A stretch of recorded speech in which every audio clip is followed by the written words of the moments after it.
Photo. উফ, কি ঘুম রে বাবা।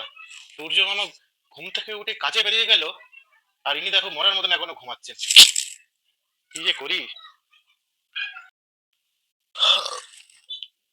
উফ, কি শীত করছে। এত ঠান্ডা লাগছে, মনে হচ্ছে সারাদিন সারা রাত লেপের মধ্যে শুয়ে থাকি। কিন্তু লেপ তো আর পেট চেনে না, কাজে তো বেরোতেই হবে। সরকারের কাছে আমার একটাই দাবি, 12টার আগে ঘুম থেকে যাতে ওঠা না হয়। ভালো লাগে না দূর।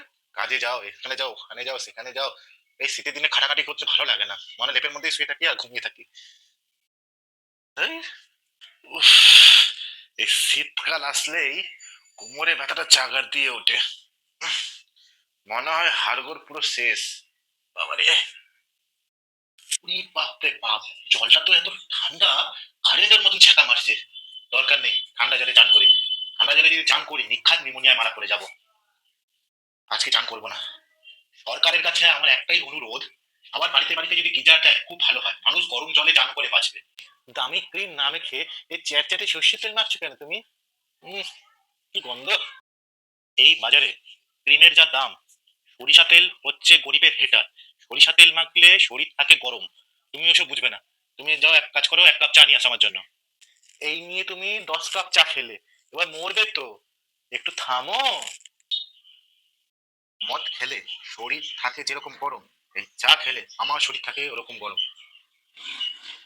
সারাদিনে যদি আমি চা খাই আমার শরীর থাকে একদম হিটারের মতন। তাই বাদ সমাজ মে। এই শীতে সারাদিন সারা রাত ধরে একই সোয়েটার তুমি পরে রেখেছো, ধুতে দাও এবার। গা দিয়ে তো পচা গন্ধ বেরাচ্ছে। এই সোয়েটার পরে থাকলে না শীত থেকে আমি প্রোটেকশন পাই। এখন যদি আমি সোয়েটার খুলে দিই শীতে কাঁপবো, আবার নিউমোনিয়া আমার জ্বর হবে। দরকার নেই, ফাল্গুন মাস আসুক তারপর তুমি সোয়েটারটা কাচবে। আমি সোয়েটার খুলছি না, খুব শীত করছে।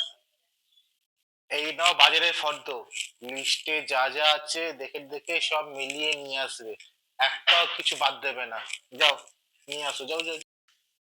ওরে বাবা, তুমি যা ফর্দের লিস্ট দিয়েছো, যা দেখছি এখানে, কিডনি বিক্রি করার ঠিকানাটা যদি লিখে দিতে পারতে ভালো হতো। পকেটে রয়েছে 500 টাকা, আর তুমি যা লিস্ট লিখেছো লাখ টাকার উপরে। কেন, আসার সময় না বাজার থেকে সুন্দর দেখে আমার জন্য একটা শাড়ি নিয়ে আসবে তো, আমি পরবো। ঠিক আছে। বাজারে জিনিসপত্রের যা দাম, উনি আবার শাড়ি পরবেন? ও, শাড়ি পরে সংসার সাজবেন?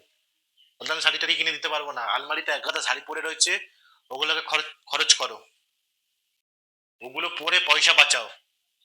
পারবো না শাড়িটা কিনে দিতে। আহ, আর কিপটে বুড়ো কথা গারে, আনার তো মরদ নেই। আচ্ছা, কালকে তুমি ফেসবুকে কার ফটোতে লাভ রিকোয়েস্ট পাঠিয়েছো, আমাকে শোনাও তো। ও, ওইটা ওইটা আমার মামাতো বোন ছিল।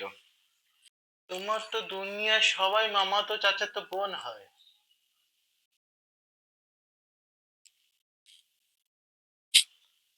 আচ্ছা, একটা কথা বলো তো, আর তুমি, তুমি যে পাশের বাড়ির ছেলেটা দেখি হে হে করে দাঁত কালাচ্ছিলে। ও, ওটা ওটা একটু দাঁতের ব্যায়াম ছিল, ইনি করছিলাম, একটু ব্যায়াম ছিল দাঁতের। ওসব তুমি বুঝবে না গো। শোনো, তোমাকে আমি একটা কথা বলি, তুমি যদি দুনিয়ায় না থাকতে না, আমার বেঁচে থাকাটাই অচল। সত্যি? হ্যাঁ, বাজারে কে যাবে, মশলাপাতি কে আনবে, মশারি কে টাঙাবে, এইসব। তার মানে আমি মানুষ না, তোমার কাছে সর্বকর্ম যন্ত্র, কাজ করার মেশিন। তুমি একদম ঠিক ধরেছ। দুজনে একসাথে থাকলে শীত গ্রীষ্ম বর্ষা বারুক কুমুক দেখা দরকার নেই, সে আসুক না আসুক ভাবনারও বিষয় না। আমরা দুজনে ঝগড়াঝাটি অশান্তি লেগেই থাকবে। তুমি আমাকে ভালোবাসবে, আমিও তোমাকে ভালোবাসবো, এই ঝগড়ার মাধ্যমে। ঠিক আছে?